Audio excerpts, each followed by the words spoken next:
Jau vairāk kārtīgi savos raidījumos esam stāstījuši par Zemkopības ministrijas speciālistu piedalīšanos ikgadējā lauku izmēģinājumu un laboratorijas eksperimentu skatē, lai klātienē iepazītos ar lauku izmēģinājumiem un eksperimentu rezultātiem lauksaimniecības jomā. Šoreiz pienāca kārta Latvijas Valsts augļukopības institūtam, kuru skatītāji noteikti pazīst pēc Pētera Upīša ceriņu dārza, koncertiem, kas šeit notiek, un, protams, arī ķiršu ziedēšanas svētkiem. Mēs savu tādu īsto, aktīvo dzīvi skaitām no 95. gada, kad mēs kļuvām neatkarīgi no lielās saimniecības un kad mums izveidoja šeit dārzkopības selekcijas un izmēģinājumu staciju. Un pēc tam tātad 2006. gadā pārveidojāmies par Latvijas Valsts augļukopības institūtu. Tā ir, teiksim, tā mūsu neatkarīgā dzīve, tā mūsu aktīvā dzīve, ka mēs, es gribētu teikt, diezgan ar tādu izteiktu strauju augšupēju.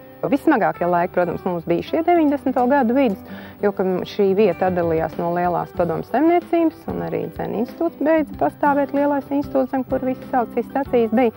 Tas gan bija vienreizējs smags laiks, jo mums bija jāizrauj vecie džungļi, kā mēs sakam, mums bija jāiekārto jauni stādījumi, siltumnīcas bija sabrukušas, apkurs nebija, ūdens nebija. Tad bija patiesi smags laiks, un, protams, arī naudas nebija. Mēs esam ļoti daudz strādājuši pie projekta piesaistes, jo patiesībā tā ir vienīgā iespēja, kā var attīstīties. Finansiālā izteiksmē šis mums ir gandrīz vislabākais laiks pēdējos gados.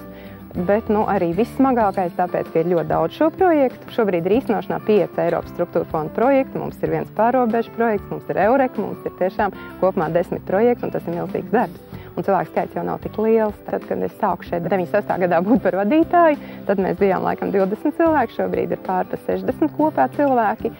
Doktoru šobrīd mums ir 14, tā skaitā mums ir 3 zinātnieki no ārvalstīm, mums ir no Zviedrijas, no Ukrainas un no Polijas zinātnieki, kas strādā.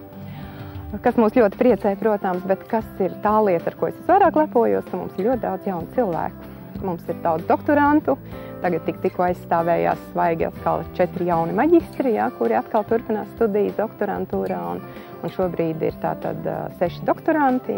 Tas nozīmē tikai to, ka ir jaunā paudze, un, protams, ir šie te otrs gals ar ļoti lielu pieredzi, ļoti labi zinātnieki, kuri tātad mēģina šo savu pieredzi, protams, arī nodot tālāk. Institūts ir pierādījums, ka Latvijas lauksaimniecības jomas zinātnieki ir kā kaķi, kas, lai vai kādu finansu krīžu mesti, tomēr nokrīt uz kājām. Jo viņiem ir ļoti labi līdzsvara noturētāji šo zinātnisko institūtu direktori. Vēl viņi kā kaķi staigā tur, kur pašiem patīk. Ja reiz iesākts zinātniskais darbs, kādas selekcijas pētījums, tad viņi atradīs iespēju to pabeigt arī bez finansējuma no valsts. Viņi ir fantastiski izturīgi, jo viņos ir pārliecība. Viņi ir atraduši ceļu, paši tic un liks visiem noticēt, ka sapnis par laboratorijas ēkas rekonstrukciju, paplašināšanos un 2. stāvu noteikti piepildīsies.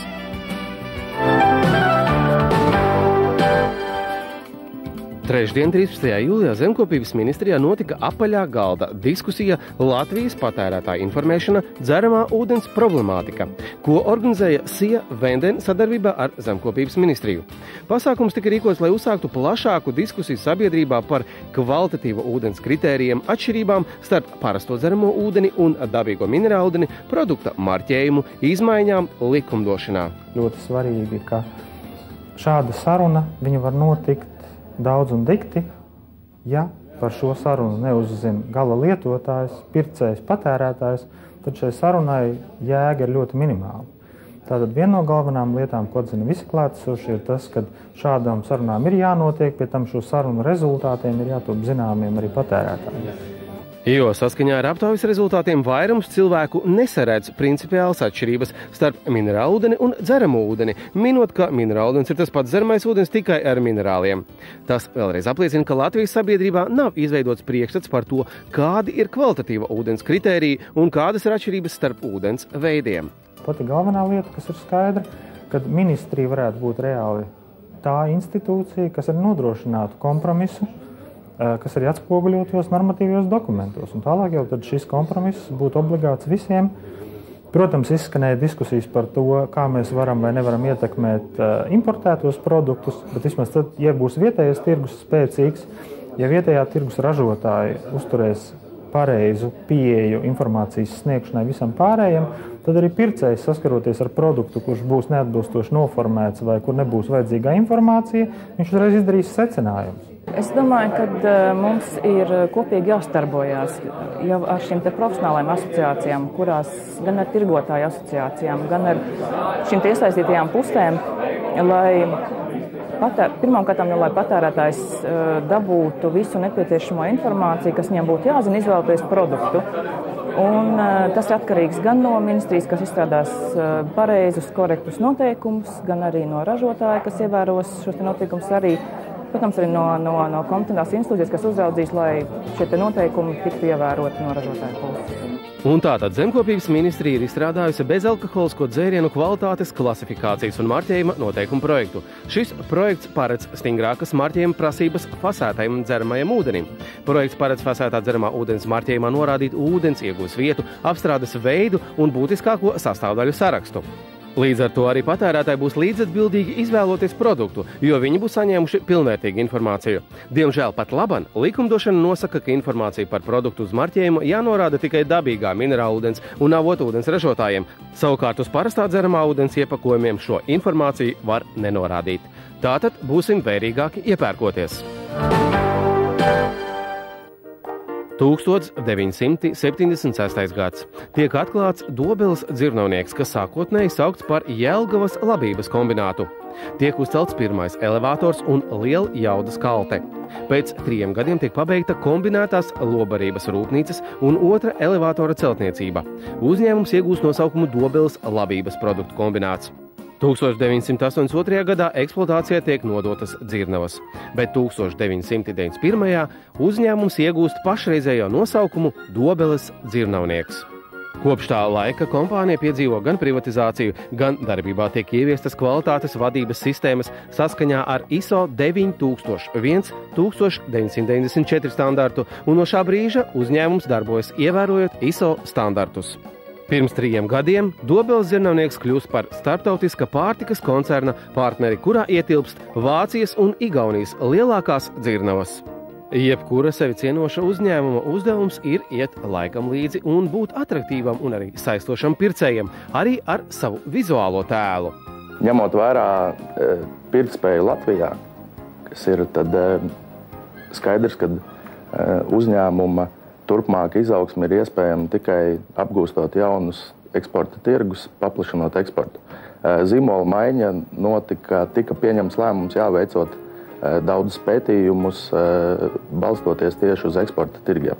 Un Dobeles dzirnavnieks, iepriekšējais tātad zīmols un Dobeles dzirnavnieks kā nosaukums eksporta tirgos ir ļoti grūti izrunāms un cilvēkiem ir grūti uztvert.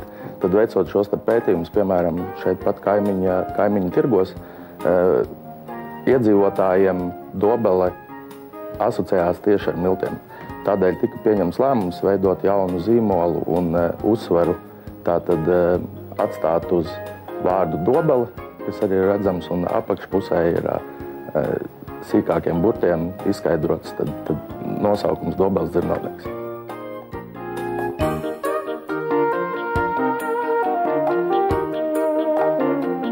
Pamata tirgus uzņēmumam ir Baltija, Lietuva, Igaunija un, protams, Latvija. Šajā gadā ir palielināts arī apjoms Taizemes un tuvāk esošo valstu virzienā. Bet attīstība nav iespējama bez jaunu produktu ieviešanas. Šogad arī tāpatās gada beigās ir gaidām gada nogalē vēl jauni produkti, kas būs tieši miltu maisījuma segmentā, kā arī mūsu jaunais produkts Latvijā, ko līdz šim neražojām, makaroni. Tās būs kaut kas jauns Latvijas tirgū. Taču jāatzīmē arī tas, ka kompānijas darbība bez mums veikalā redzamās ir daudz plašāka. Galvenās darbības jomas Dobeles dzirnavniekam ir pārtikas ražošana, pārtikas preču. Otrā lielākā sadaļa ir lobarības ražošana, ir pārtikas produktu fasēšana, kā arī loģistika un pakalpojumu sniegšana tādā izpratnē, kad sniedzam arī tātad graudu uzglabāšanas, tīrīšanas, kaltēšanas pakalpojumus. Pilnvērtīga uzņēmuma attīstība nav iespējama bez nemitīgas tehniskās bāzes atjaunināšanas.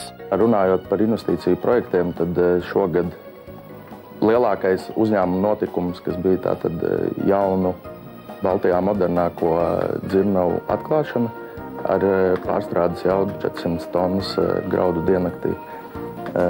Otrs būtisks moments šogad ir tūdaļ tiks pabeigta jaunā graudu kalti, kas tātad nodrošinās lielāku tieši šo te kaltēšanas jaudu, principā jaudu dubultošanu. Kā arī turpinās darbs pie makaronu ražotnes izveides, kur ļoti ceram gada beigās, ka patērētāji jau varēs veikalu plauktos atrast Latvijā ražotas makaronus. Tiks piedāvāti pilna spektra makaroni, kā teikt, katra gaumei, un jau nākamais solis ir špageti ražošana. Bet tas noteikti nebūs iespējams bez kvalitatīvas izeivielas. Aktīvi gatavojamies pašreiz jaunai graudu ražas sezonai, un esam ļoti daudz strādājuši iepriekšējos gados pie graudu pieņemšanas, teiksim, ātruma, un lai teiksim, varētu nodrošināt šo te ļoti raitu graudu pieņemšanu, ir veiktas būtiskas investīcijas gan laboratorijā, gan graudu pieņemšanas, attīrīšanas un atkraušanas iekārtās. Ja? Tā kā mēs esam ļoti aktīvi strādājuši šajā jomā, lai zemnieks, graudu piegādātājs pavadītu pēc iespējas īsāku laiku pie mums. Kompānija ir laba sadarbība ar esošiem klientiem, bet tā gaida arī jaunus partnerus. Un, starp citu, ir ieviests jauns pakalpojums. Ir iespējams, nesagaidot ražas brīdi, fiksēt pārdošanas cenu. Mēs iepērkam visa veida kvalitātes graudus. Ja tādējādi zemnieks var, noslēdzot šo te jau pieņemsim kādu apjomu no ražas, viņš nolem fiksēt, tad mēs piedāvājam jau par graudu attiecīgi kvalitātēm arī šo te samaksu. Apmaksa tiks veikta 3 dienu laikā. Plānotais iepirkums ir 140 000 tonnas. Bet ar graudu kvalitātes kritērijiem jūs varat iepazīties, apmeklējot Dobeles dzirnonieka jauno mājaslapu www.dzirnonieks.lv. Esam darījuši visu iespējamo, lai mūsu piegādātājiem būtu visi procesi pēc iespējas ātrāk un vieglāk, tā kā gaidam mūsu piegādātājs Dobeles dzirnoniekā.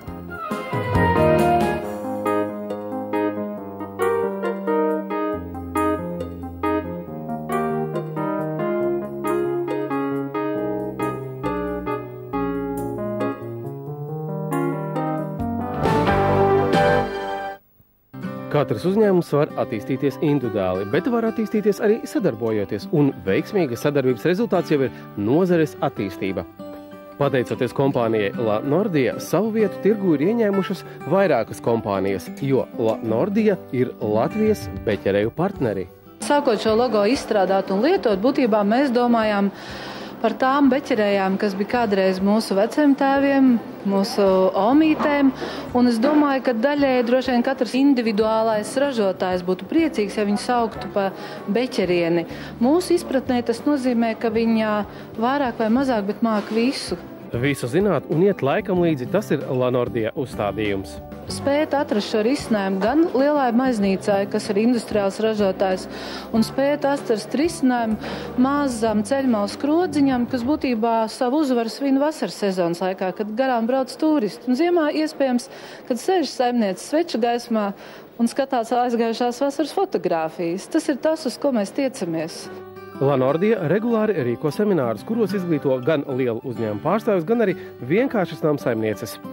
Dažādu veidu informāciju var iegūt gan šajos semināros, gan arī apmeklējot La Nordija veikaliņu. Mums ir prieks atkal piedāvāt šo jauno semināru, kad ciemos mums ir polijas ražotājs Prospona. Kā mēs vienmēr sakam, polijas ražotājs ļoti labā izpratnē. Semināri, kas tiek veidoti, viņi ir bezmaksas un pat iedeva pāris reizes dod jaunus produktus līdzi, lai mēs tās idejām dalītos. Šeit, ja tev ir tie organizētie semināri, neviens netiek izdzīts ārā. Visi, kas nāk, visi ir laipni, vienmēr gaidīti. Ar konsultācijām meitenes atstāja pat savus telefonus, un tu viņam vari piezvanīt, tev kaut kas nesanāk, tu vari nokonsultēties. Gan Latvijā, gan aiz mūsu valsts robežām ir pazīstamas Baltic Candles sveces. 99% kompānija savu produkciju eksportē. Šī uzņēmuma ražoto sveču sortimentā ir apmēram 15,000 dažādu sveču veidu. Lielākā daļa šobrīd sastāv no tā saucamās parafīna sveces, ko mēs ražojam no parafīna, bet, protams, šeit ir arī tiek atvesināti dažādi sveču veidi, kas tiek ražot no parafīna. Tad ļoti liela popularitāte ir ieguvušas tā saucamās stearīna veida sveces, kas ļoti populāras ir tieši Skandināvijas tirgu. Un kāpēc viņas ir ļoti populāras? Jo viņas skaitās ekoloģiski un vidēji draudzīgs produkts. Un, teiksim, mums ir arī tas pats Swanmark saucamais certifikāts, kas Latvijā būtu pielīdzināms tai pašai zaļai jostai.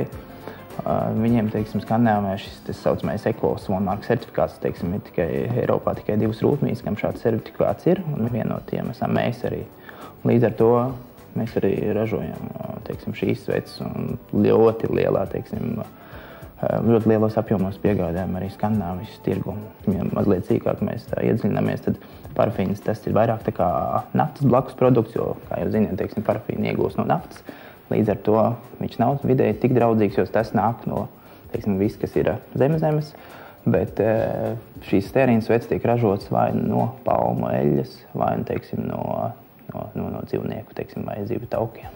Kompānija diennaktī saražo apmēram 35 līdz 40 tonnas gatavās produkcijas. Darbs rūpnīcā norit katru dienu un 24 stundas diennaktī. Baltic Candles nodarbina 450 darbiniekus.